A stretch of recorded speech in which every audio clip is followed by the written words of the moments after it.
നമസ്കാരം.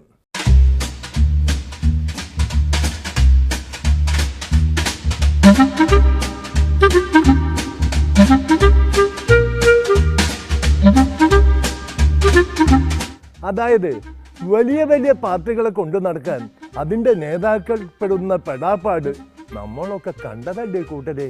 കാണാത്തവരാരെങ്കിലും ഉണ്ടെങ്കിൽ നമ്മുടെ കോൺഗ്രസിന്റെ വൈസ് പ്രസിഡന്റ് രാഹുൽ ഗാന്ധി ഇന്നാള് തിരുവനന്തപുരത്ത് വന്നപ്പോൾ പാർട്ടിക്കാരെയൊക്കെ വിളിച്ചുകൂട്ടി പറഞ്ഞ കാര്യങ്ങൾ ഒന്ന് ഓർത്തു നോക്കിയേ. The Congress party is a family. It has to fight like a family. Once the election is over, you are more than welcome to fight among yourselves. I have no problem. I will in fact come here and I will listen to all your fights. But now is not the time to fight. For 1 or 2 months I would request the Congress family and the senior leaders, please hold hands, join up in spirit. വലിപ്പം കൊണ്ടും ബുദ്ധി കൊണ്ടും അതിനും വലിയ പാർട്ടിയാണെന്ന് അവകാശപ്പെടുന്ന പാർട്ടിയാണെങ്കിലും അതിലെ വലിയ നേതാവിന്റെ വലിപ്പം കൊണ്ട് ബുദ്ധിമുട്ടുന്ന കാര്യം ഒന്ന് ഓർക്കണേ.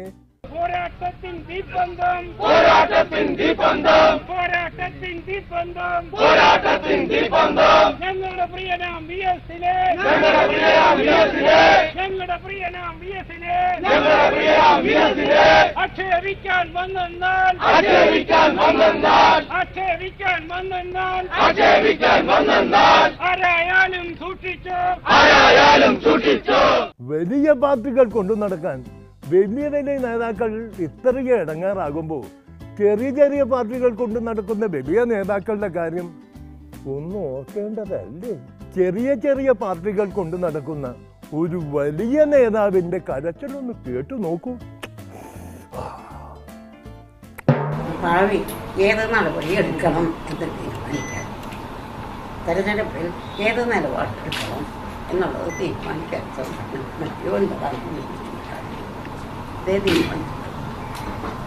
ഒരു തീരുമാനം.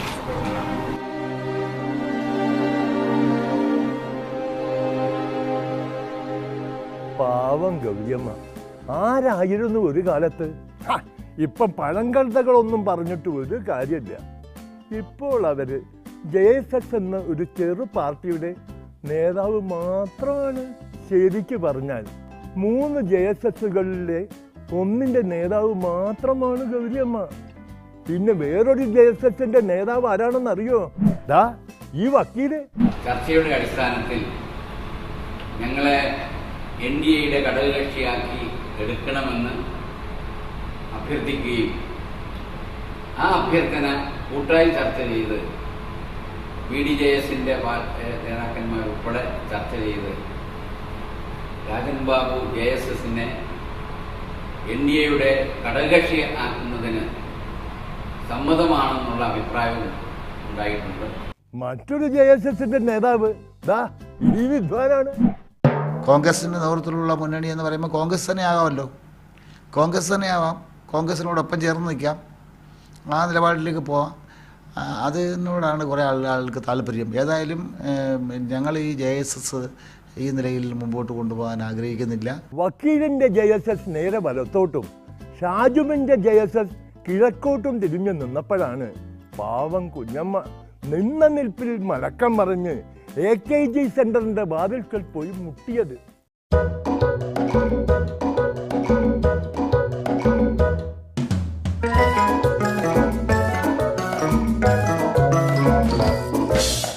എന്നിട്ട് എന്തായി എന്നല്ലേ, കാര്യത്തോടെടുക്കുമ്പോൾ കാരണോത്തി ഒരു മൂലക്കിരുത്തി. അതിലപ്പുറം എന്താണ്? എന്തൊരു ചാട്ടമായിരുന്നു ഈ നേതാക്കന്മാർ. ആ ഗൗരിയമ്മ ഏക്കാമേലാത്ത സമയത്ത് AKG സെന്റർ നടപടിയും വലിച്ചു കയറ്റി 3 തവണ ഇറക്കിയച്ച് കഞ്ഞിയില്ലെന്ന് പറഞ്ഞു വിടുന്ന മര്യാദയാണ്. വിളിച്ചേൽപ്പിച്ചേച്ച് കഞ്ഞിയിൽ ഉറങ്ങിക്കോളാം. സ്വന്തമായൊരു പാർട്ടി അത് എത്ര ചെറുതായാലും അതിൻ്റെ ഒരു സുഖമൊന്ന് വേറെ തന്നെയാണ്. പക്ഷേ അത് കൊണ്ടു നടക്കാൻ അറിയണം. അതിനാവില്ലെന്ന് ബോധ്യമായാൽ ഉടനെ പാർട്ടി തിരിച്ചു വേണം. നമ്മുടെ പൂഞ്ഞാറിലെ നേതാവിനെ മാതൃകയാക്കാവുന്നതാണ്. അരുവിക്കരയിൽ ഉപതിരഞ്ഞെടുപ്പ് എത്തിയപ്പോൾ അദ്ദേഹം ഒരു മഹാപ്രസ്ഥാനം ഉണ്ടാക്കിയല്ലോ. ആന്റി കറപ്ഷൻ ഡെമോക്രാറ്റിക് ഫ്രണ്ട്, അഴിമതി വിരുദ്ധ ജനാധിപത്യ മുന്നണിയെന്നാണ്. ഇവിടെ വെച്ച് നിങ്ങളുടെ അനുവാദത്തോടുകൂടി 5 or 7 അംഗങ്ങളുള്ള ഒരു കമ്മിറ്റിയെ തെരഞ്ഞെടുക്കുകയാണ്.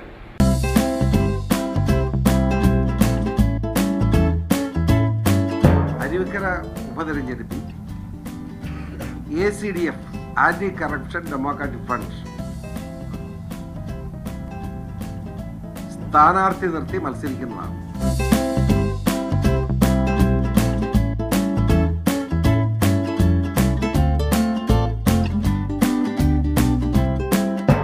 ACDF anti corruption democratic front ആ സംഘടന പ്രവർത്തനം ഇനി മുന്നോട്ട് കൊണ്ടുപോകുന്നു ഗുണകരമാണോ എന്ന് വിത്തിൻ 2 days ആലോചിച്ച് നിങ്ങളെ അറിയിക്കുന്നു. ആ സാധനം ക്യാൻസൽ ചെയ്ത് രജിസ്ട്രേഷൻ ക്യാൻസൽ ചെയ്ത് കളയും, മനസ്സിലായില്ലേ? അപ്പൊ തീർന്നില്ലേ? ക്യാൻസൽ ആവും, ക്യാൻസൽ ചെയ്ത്. സ്വന്തമായി ഒരു കേരള കോൺഗ്രസ് കൊണ്ട് നടന്നിട്ട് രക്ഷപ്പെട്ടില്ല, പിന്നെയാണോ സ്വന്തമായി ഒരു മുന്നണി കൊണ്ടു നടന്നിട്ട് ഇടംബലം നോക്കാതെ എല്ലാവരുടെയും അഴിമതികൾക്കെതിരെ ആഞ്ഞടിച്ച അച്ചായനെ ഇപ്പൊ എല്ലാവരും കൂടിയിട്ട് ചാമ്പുകയല്ലേ. ഇനിയിപ്പോ ഒന്നേ പറയാനുള്ളൂ, തനിക്ക് പാർട്ടിയും മുന്നണിയും ഒന്നും ഇല്ലെങ്കിലും തനിക്ക് താൻ തന്നെ എന്ന് തെളിയിക്കുക. LDF CPM ഏതോ ഒരു വിഭാഗം എന്നെ ചതിച്ചു. പൂഞ്ഞാലിലെ LDF പ്രവർത്തകരുടെ LDF സ്ഥാനാർത്ഥിയായിട്ട് തന്നെയാണ് PC മത്സരം. വരാനുള്ളത് വഴിയിൽ തങ്ങില്ലല്ലോ, അത് അനുഭവിച്ച് തന്നെ തീർക്കണം.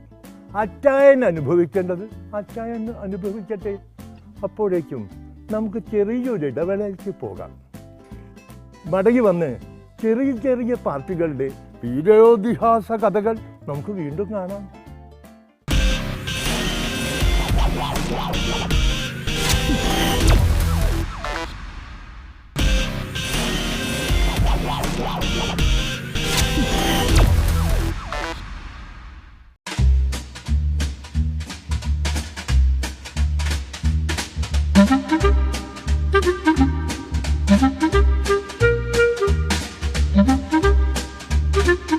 സ്വന്തമായൊരു പാർട്ടി കയ്യിലുണ്ടെങ്കിൽ എന്തൊക്കെ ഗുണമുണ്ടെന്ന് ഈ വിപ്ലവ സോഷ്യലിസ്റ്റ് നേതാവ് പറഞ്ഞു തരും.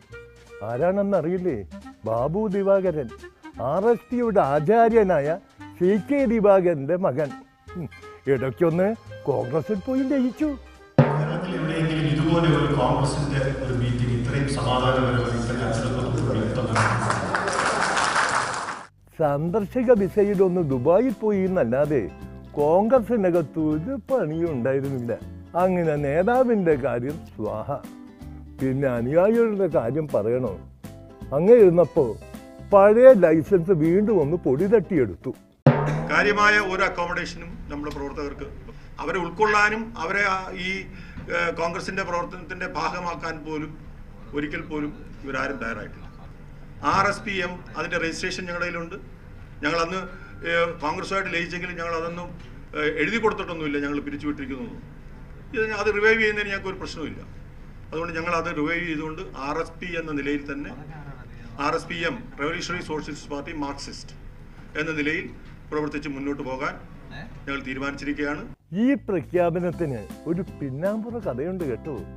അതുവരെ ഇടതുപക്ഷത്തിന്റെ ഭാഗമായിരുന്ന RSP ഒരു വലിയ കഷ്ണം അടർത്തിയെടുത്ത് NK പ്രേമചന്ദ്രന്റെ കഴുത്തൊരു പച്ചഷാളുമിട്ട് UDFിലേക്ക് വന്നു കയറിയപ്പോഴാണ്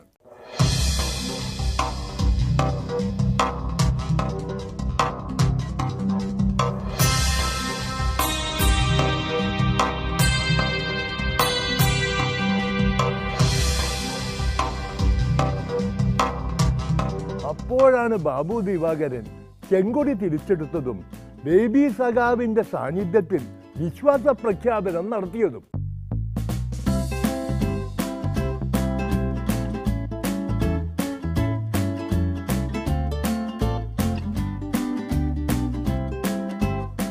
ഞങ്ങളൊരു രാഷ്ട്രീയ നിലപാടെടുത്ത് പോയി അങ്ങനെ നിന്നു. ഇപ്പൊ ഇവരെല്ലാം കൂടെ അങ്ങോട്ട് വന്നപ്പോൾ പിന്നെ നമുക്ക് അവിടെ സ്ഥാനമില്ല. അവനില്ല, സ്ഥാനം ഇല്ലാത്തത് നമ്മൾ നിന്നിട്ടെന്ത് കാര്യം? വിപ്ലവാചാര്യന്മാർ അരങ്ങുവാണ കാലത്ത് ഇങ്ങനെ സ്വന്തമായി ഒരു പാർട്ടി ഉണ്ടാക്കിയാൽ ഒരു ഉപകാരമുണ്ട്. കാലശേഷം മക്കൾക്കത് ഉപകാരപ്പെടും. കൊല്ലക്കാർക്ക് ടി.കെ. ദിവാകരനെ പോലെ കണ്ണൂരുകാർക്ക് ആചാര്യനായിരുന്നല്ലോ എം.വി. രാഘവൻ. അദ്ദേഹം ഒരു പാർട്ടി ഉണ്ടാക്കി വെച്ചതുകൊണ്ട് അദ്ദേഹത്തിൻ്റെ കാലശേഷം അദ്ദേഹത്തിൻ്റെ മകൻ ഇപ്പോൾ അത് വീശി നടക്കാനായല്ലോ.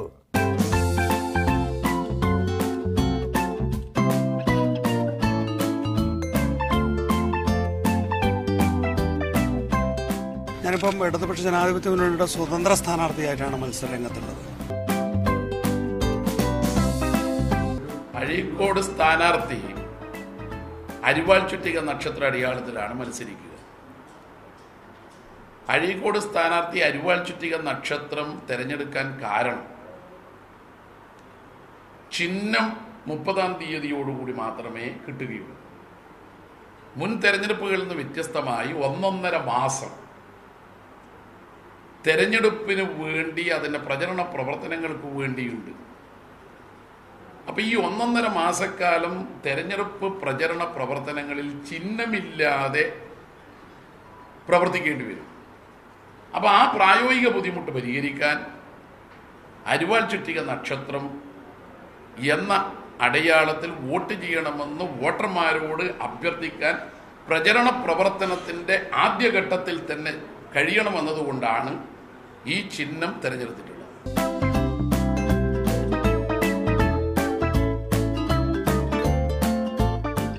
എം.വി.ആർ പാർട്ടി ഉണ്ടാക്കിയപ്പോഴും അത് വളർത്തിയെടുത്തപ്പോഴും ഇതായിരുന്നില്ല CPM-ന്റെ കയ്യിലിരിപ്പെന്ന് ഈ പാവം പയ്യന് ഓർമ്മയുണ്ടാവില്ല. പക്ഷേ ഓർമ്മയുള്ള നേതാക്കൾ ആ പാർട്ടിയിലുണ്ട്. UDF-നെ ബുദ്ധിമുട്ടിക്കുന്ന ഒരു തീരുമാനവും CMPയുടെ ഭാഗത്തു നിന്ന് ഞങ്ങളുടെ ഭാഗത്തു നിന്ന് ഉണ്ടാവില്ല. സ്വന്തം നിലയ്ക്ക് പാർട്ടി ഉണ്ടാക്കിയാൽ ഇങ്ങനെ ചില ദോഷങ്ങളുണ്ട്. കണ്ണടച്ച് പട്ടടയിലേക്ക് എടുക്കും മുമ്പ് പാർട്ടി രണ്ടായി പിളരും. അതിൽ അനുയായികളും മക്കളും 2 തട്ടിലാകും. അങ്ങനെയില്ലാതെ പാർട്ടി നടത്തിക്കൊണ്ടുപോകുന്നവർ ഭാഗ്യവാന്മാർ. അവരെക്കുറിച്ച് കാണാം ഒരു ചെറിയ ഇടവേളയ്ക്ക് ശേഷം.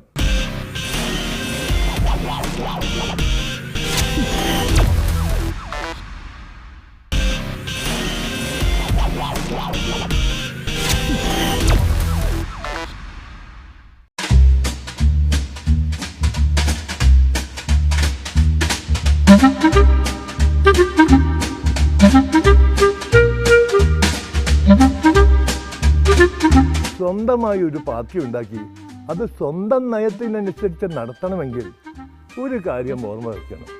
പുറമക്കാരെയൊന്നും താക്കോൽ സ്ഥാനത്ത് ഇരുത്തരുത്. ഇനി ആരെങ്കിലും MLA-യോ മന്ത്രിയോ ആക്കണമെങ്കിൽ ഇത് സ്വന്തം മക്കളെ ആക്കണം. അത് രമേശ് ചെന്നിത്തല തീരുമാനിച്ച പോലല്ല ഈ തീരുമാനം. ഞങ്ങളുടെ തീരുമാനമാണ്. ആഴ്ചയിൽ ഒരിക്കൽ വീതം ഞാനില്ല മന്ത്രിസഭയിൽ, ഈ മന്ത്രിസഭയിൽ ഞാനില്ല, ഇതിനില്ല എന്ന് പറഞ്ഞിട്ട് മന്ത്രിസഭയിൽ ചേരാൻ KV ഗണേഷ് കുമാറിനെ ഞങ്ങൾ അനുവദിക്കുന്നില്ല. KV ഗണേഷ് കുമാറിന് വേണ്ടാതാനും. ഞാൻ രമേശിനെ ആക്ഷേപിക്കാൻ പറഞ്ഞല്ല, അതുപോലെ അല്ല എന്ന് പറഞ്ഞുകൊണ്ടുള്ളൂ. ഇതിപ്പോ ഇങ്ങനെ എല്ലായ്പ്പോഴും സ്നേഹവാത്സല്യങ്ങൾ കൊണ്ടാണ് പാർട്ടി കാര്യങ്ങൾ എന്ന് കരുതരുത്. കക്ഷി ഭരണകക്ഷിയാവുകയും അതിന് സ്വന്തമായി ഒരു മന്ത്രി ഉണ്ടാവുകയും ചെയ്താൽ വലിയ പാർട്ടിയിലുള്ള പ്രശ്നങ്ങൾ ചെറിയ പാർട്ടിയിലുണ്ടാകും. അതായത് പബ്ലിക് പാർട്ടിയിലുണ്ടാവുന്ന പ്രശ്നങ്ങൾ പ്രൈവറ്റ് പാർട്ടിയിലുണ്ടാകുന്നത് പോലെ. അത് എല്ലാ പാർട്ടിയും ചെയ്യുന്നവരെ ഞങ്ങൾ ചെയ്യും. ഗണേഷ് കുമാറിൻ്റെ അല്ല, അച്യുതാനന്ദനോട് ചെയ്തു തന്നെ ചെയ്യും. പ്രതിപക്ഷ നേതാവായിട്ട് കൂടി എല്ലാ പാർട്ടിയും പേഴ്സണൽ സ്റ്റാഫിനെ എടുക്കുന്നത് പാർട്ടിക്ക് വിശ്വാസമുള്ളവരെയാണ് മന്ത്രിയുടെ പേഴ്സണൽ സ്റ്റാഫിനെ എടുക്കുന്നത്. അത് ഗണേഷ് കുമാറും അവിടെ നടക്കും. അതായത് പറഞ്ഞാൽ എല്ലാ ഘടകകക്ഷികളുടെയും മന്ത്രിമാർ ചെയ്യുന്നത് പോലെ പാർട്ടിക്ക് വിധേയനാകാമെന്ന് പറഞ്ഞാൽ ഇതെല്ലാം വരും. മുണ്ടെടുത്തിട്ടുണ്ടെന്ന് ചോദിച്ചാൽ മുണ്ടിന്റെ വീതി എന്താണെന്ന് അന്വേഷിക്കേണ്ടത്, അതിന്റെ ആവശ്യം നടന്നാൽ മതി. അത് വിധേയനാകാന്ന് ഇതെല്ലാം വരില്ലേ, നാടുകളപ്പനുസരിച്ച് എല്ലാം വരും. ഇപ്പൊ തന്നെ നമ്മുടെ പാർട്ടി പ്രവർത്തകരെ അറിയിക്കാതാണ് ജില്ലകളിൽ സന്ദർശിക്കുന്നത്. ചില റിബലുകാരെ വെച്ചുകൊണ്ട് അവരെ കൊണ്ട് നടക്കുന്നത് ഒന്നും പാടില്ല. പാർട്ടിക്കാരറിയണം. അത് എല്ലാ മന്ത്രിമാരും, ഞാൻ എത്രയോ കൊല്ലം മന്ത്രിമായിരുന്നാണ്, നമ്മൾ പോകുന്നതിന് മുമ്പ് നമ്മുടെ പാർട്ടിക്കും UDF-നും നമ്മൾ പ്രോഗ്രാം അയക്കും. ഇതങ്ങനത്തെ സംഭവം ഉണ്ടായിട്ടില്ല 2 കൊല്ലമായിട്ട്. അപ്പോൾ ആ മാതിരി കാര്യങ്ങളൊക്കെ നടക്കും. അതിന് പേഴ്സണൽ സ്റ്റാഫിനെ വെക്കും, അത് അവരെ ചുമതലപ്പെടുത്തും. അതാണ് പേഴ്സണൽ സ്റ്റാഫിൻ്റെ ഉദ്ദേശം എന്ന് പറയുന്നത്. അതാണ് ഗണേഷ് കുമാറിന് അത്യാവശ്യമുള്ളവരെയൊക്കെ പറഞ്ഞാൽ കൊടുക്കും, അത് വേറെ കാര്യം. അത് വീട്ടിൽ നിൽക്കാനും ആവശ്യങ്ങൾക്കൊക്കെയാണ് കൊടുക്കുന്നത്. കാര്യം വീടും കൂടുമൊന്നും ഇനി എടുക്കുന്നില്ല. താമസിക്കുന്ന ഫ്ലാറ്റിൽ തന്നെ താമസിച്ചാൽ മതി. മന്ത്രി ഫ്ലാറ്റിൽ താമസിച്ചുള്ള ഞാൻ എത്രയോ കാലമായിട്ട് താമസിക്കുന്ന പാർട്ടി ഓഫീസിൻ്റെ പേരത്തിൽ ഒരു മുറിയിലാകുന്നുണ്ട്. അതുകൊണ്ട് മന്ത്രിയുടെ കഴിവല്ലോ നഷ്ടപ്പെട്ടു. ചെയ്യേണ്ടത് ഒരു 1.5 കൊല്ലം മുമ്പേ രാജിവെക്കണ്ടായിരുന്നു. പാർട്ടി തള്ളി പറഞ്ഞപ്പോൾ തന്നെ രാജിവെക്കണ്ട. പാർട്ടിയെ തള്ളിപ്പറയുകയും പാർട്ടി തള്ളിപ്പറയുകയും ചെയ്യുമ്പോൾ അയാളെ സംരക്ഷിച്ച് നിർത്തിയ ആളുകൾക്ക് അതിൻ്റേതായ ദൈവദോഷം ഉണ്ടായിക്കൊണ്ടിരിക്കുന്നു, അത്രയേ ഉള്ളൂ. പാർട്ടിയെ തള്ളിപ്പറഞ്ഞവനെ പ്രോത്സാഹിപ്പിച്ച് ഈ നിലയിലാക്കിയതിന് ആക്കിയവർക്കും ചീത്തപ്പേരുണ്ടാക്കി. ഇങ്ങനെയൊക്കെ ആണെങ്കിലും ഒരു നിലപാടെടുക്കേണ്ട ഘട്ടം വന്നാൽ പാർട്ടിയെ ഒരുമിച്ച് കൊണ്ടുപോകാൻ എളുപ്പമാണ്. കണ്ടോ, പിള്ളേച്ചൻ UDF-നായിരുന്നപ്പോൾ ഞങ്ങളും സീറ്റ് ആവശ്യപ്പെട്ടിട്ടുണ്ടല്ലോ. ഈ വീരേന്ദ്രകുമാർ ആവശ്യപ്പെടുന്ന ന്യായം അനുസരിച്ചാണെങ്കിൽ ഞങ്ങൾക്ക് സീറ്റ് കിട്ടണേ. മാവേലിക്കരയും കൊല്ലത്തുമൊക്കെ ഞങ്ങൾക്കുള്ള സ്വാധീനം വളരെ വലുതാണല്ലോ. ഞങ്ങൾ മത്സരിച്ചത് ഇപ്പം മാവേലിക്കര തന്നെ 2 സീറ്റ് ഞങ്ങൾ മത്സരിച്ചതല്ലേ. 1 സീറ്റ് മത്സരിച്ച സീറ്റ് ആവശ്യപ്പെടാമെങ്കിൽ 2 സീറ്റ് മത്സരിച്ചവർക്ക് ആവശ്യപ്പെട്ടൂടെ? അങ്ങനെയാണെങ്കിൽ ആവശ്യപ്പെട്ടിട്ടുണ്ട്. പക്ഷേ അതിൻ്റെ കൂടെ ഞങ്ങൾക്കൊരു അഭിപ്രായമുണ്ട്, ഇന്നത്തെ സംവിധാനത്തിൽ മാറ്റം വരുത്തണ്ട. കോൺഗ്രസ് ജയിച്ച സീറ്റിലൊക്കെ കോൺഗ്രസ് മത്സരിക്കണം. അതിൻ്റെ കാര്യം എന്താണെന്ന് ചോദിച്ചാൽ ഈ ഏതെങ്കിലും പാർട്ടിയോടുള്ള സ്നേഹമല്ല, ഇന്ത്യയോടുള്ള സ്നേഹമാണ്. ഇന്ത്യയിലൊരു ഫാസിസ്റ്റ് മോശപ്പെട്ട ഒരു ഗവൺമെൻറ് അധികാരത്തിൽ വരാതിരിക്കണമെങ്കിൽ കോൺഗ്രസ്സിന് ഭൂരിപക്ഷം കിട്ടണം. കോൺഗ്രസ് ഒന്നാമത്തെ പാർട്ടിയായിട്ട് വന്നാലേ കോൺഗ്രസ്സിനെ അധികാരത്തിലേക്ക് ക്ഷണിക്കൂ ഇന്ത്യൻ പ്രസിഡന്റ്, നമ്മുടെ ഭരണഘടന അനുസരിച്ച്. അങ്ങനെ ക്ഷണിക്കണമെങ്കിൽ കൈപ്പത്തി അടയാളത്തിൽ ജയിച്ചു വരണം. ഘടകകക്ഷികളുടെ എണ്ണം കൂട്ടത്തില്ല. ഇപ്പോൾ ഘടകകക്ഷികളെ കൂട്ടി ഞങ്ങൾക്ക് മുന്നണിയാണ്. അത് പാർലമെൻറ്റിൽ വിശ്വാസപ്രമേയം അവതരിപ്പിക്കുമ്പോൾ മാത്രമേ അതിൻ്റെ ആവശ്യം വരുന്നുള്ളൂ. പക്ഷേ ക്ഷണിക്കുന്നതിന് വേണ്ടത് കൈപ്പത്തി അടയാളത്തിൽ ജയിക്കുന്നവരാണ്. അപ്പോൾ കൂടുതൽ സീറ്റുകൾ കോൺഗ്രസ് ഇന്ത്യയിൽ ജയിച്ചു വരണം എന്ന് ഇന്ത്യയുടെ ഭാവി കരുതി, ഇന്ത്യയുടെ ഒരു വളർച്ച, ഇന്ത്യയുടെ ഭാവി, മതേതരത്വം, ഈ മാതിരി കാര്യങ്ങളിൽ ഉറച്ച നിലപാടെടുക്കുമെന്ന് വിശ്വസിക്കുന്ന കോൺഗ്രസും അതിൻ്റെ ഘടകകക്ഷികളും ജയിച്ചു വരണം. ജയിച്ചു വന്നാലേ ഇന്ത്യക്ക് രക്ഷയുള്ളൂ. ആ ഒരു നിലപാടായതുകൊണ്ട് ഞങ്ങൾ കോൺഗ്രസ് മത്സരിച്ച് ജയിച്ച 13 സീറ്റും അവർ തന്നെ മത്സരിക്കുന്നതായിരിക്കും നല്ലത്. അല്ലാതെ പിന്നെ അങ്ങോട്ടും ഇങ്ങോട്ടും ഇത് മാറ്റം വരുത്തിയാൽ എല്ലാവരും അവകാശമായിട്ട് വരും, ഇത് പ്രശ്നമായിട്ട് വരും. അതുകൊണ്ട് ആ അവകാശത്തിൽ നിന്നൊക്കെ തൽക്കാലം ഒഴിഞ്ഞു നിൽക്കാൻ തീരുമാനിച്ചിരിക്കുക.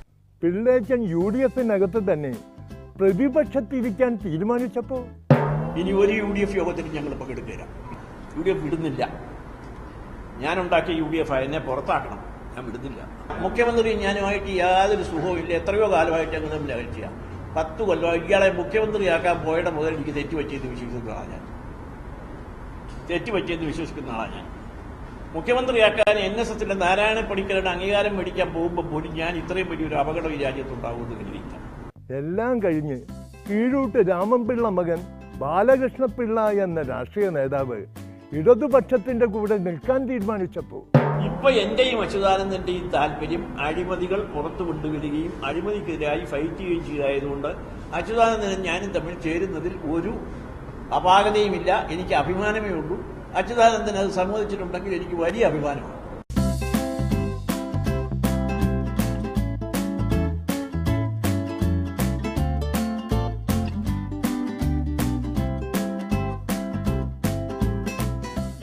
പറ്റിയിട്ട് ഈ സെക്രട്ടേറിയറ്റിലെ മന്ത്രിമാരുടെ മുറിയിൽ ഒന്നെങ്കിലും വീഴുന്നില്ലല്ലോ എന്ന ദുഃഖമാണ് എനിക്കിപ്പോഴുള്ളത്.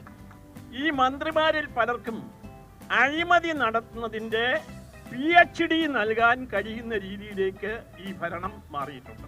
ഇങ്ങനെ നിലപാടുകളുടെ ഏതറ്റത്തും സ്വന്തം പാർട്ടി കൂടെ നിൽക്കുന്നുണ്ടെന്ന് ഉറപ്പിക്കാൻ R ബാലകൃഷ്ണപിള്ള എന്ന നേതാവിനെയെ ഈ ഭൂമി മലയാളത്തിൽ കാണൂ. KM മാണിയുടെ പാർട്ടിയിൽ PC ജോർജ്, PJ ജോസഫിന്റെ പാർട്ടിയിൽ ഫ്രാൻസിസ് ജോർജ്, PC തോമസിന്റെ പാർട്ടിയിൽ കറിയ തോമസ് എന്നിവർ വളർന്നതുപോലെ ഒരു സർപ്പസന്തതികളും പിള്ളേച്ചന്റെ പാർട്ടിയിൽ വളർന്നിട്ടില്ല.